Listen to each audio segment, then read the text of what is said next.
दंताहाती आक्रमण में जनकर मृत्यु अंचल आतंक दिन नाही कि राति नाही सीमांत अंचल खाली हाथी आतंक देखा देइछे।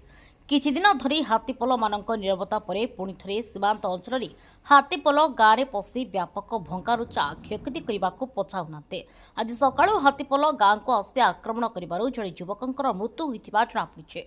एपरी घटना घटिछि सुंदरगढ़ जिला राउरकेला वनमंडल अधीनस्थ वीरमित्रपुर वनांचल अधीन हाथीबाड़ी सेक्शन में कर्कट नासा ग्राम पंचायत कुसुमटोली ग्राम सूचना अनुसार आज सकाळु सकाळु हाथीपल हाथीबाड़ी अंचल को पशि आसी व्यापक भाव में नष्ट करुवा बेले हाथीबाड़ी सेक्शन फरेस्टर सुशील केरकेटा खबर पाई दल बल धरी हाथी गोड़ाइबा जाइथिले।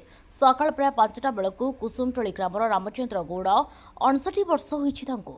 तेरे से शौच जाइथिबा बेले दंताहाती आक्रमण करिबारु वन विभाग पक्षरु हाथीबाड़ी गोष्ठी स्वास्थ्य केन्द्र को चिकित्सा पाई भर्ती करथिले, किंतु डाक्टर तांको सेठारे मृत बोली घोषणा करथिले, जा फल ग्राम में आतंक देखा देइछि। मृत युवकर परिवार बेसहारा हो जाइछन्ते। एई घटना वन विभाग पक्षरु हाथीबाड़ी थाना लिखित भाव में जणाइछन्ते। पुलिस पक्षरु एक मामला रुजु करी घटनार तदंत आरंभ करिछि। शव व्यवच्छेद पर परिवार लोकों को हस्तांतर कराजिबो बोली कहिछन्ते। वन विभाग पक्षरु परिवार को शव संस्कार पाई 20,000 टंका दिया जाइथिबा जଣାपड़िछि। समस्त प्रकार सहायता प्रदान पाई आवश्यक कागजपत्र दाखल पर सहायता राशि 10 लाख टंका मिलिबो बोली फरेस्टर श्री केरकेटा प्रकाश करिछन्ते। मो नाटा होचे गौरी गौड़ आ कुसुमटोली रो बासिंदा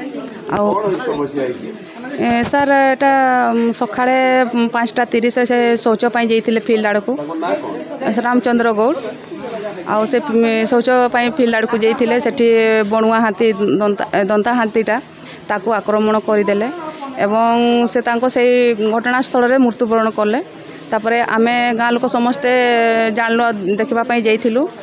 तापरे आमे फोन कलु फरेस्टर वाला को, से माने आसिक सहयोग कले एवं ताकू से रामचंद्र गौड़ जे मृत्युवरण करछे ताकू हमर हाथीबाड़ी मेडिकल रो एम्बुलेंस गाड़ी जाइकी ताकू नै कि आसले एवं हाथीबाड़ी एखन सीएससी रे अछंती।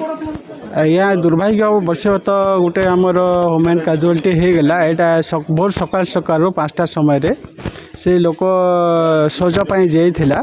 आमर ओल्हाणी गोटे फिल्ड अच्छे से साइड को से जाइथिला। आमर पिला भी समस्ते थिले ड्राइव करूथिले। आउ तार स्पॉट रे से हाथीटा ताकू अटैक कला। आमे ताकू रेस्क्यू करिक हॉस्पिटल को आनिलु एठी आमर हाथीबाड़ी हॉस्पिटल को। सर डॉक्टर रिपोर्ट रे से माने मृत्यु घोषणा करछन्ते। आज्ञा एबे तांकर कागज पत्र करा बारू से तांकर 10 लाख टका पाइबे, किंतु सांगे सांग तो आमे तांकर ये शुद्धि क्रिया माने तांकर क्रियाक्रम पई किछि आमे 20,000 टका एबे आम निजर आड़ू आमे दे देबू, किंतु से जेतेले पाइबे सेटा हमको पुनी रिटर्न करिवे। जो हाथी केस सब होउछि अंचलवासी को आपण कोन कहिबे?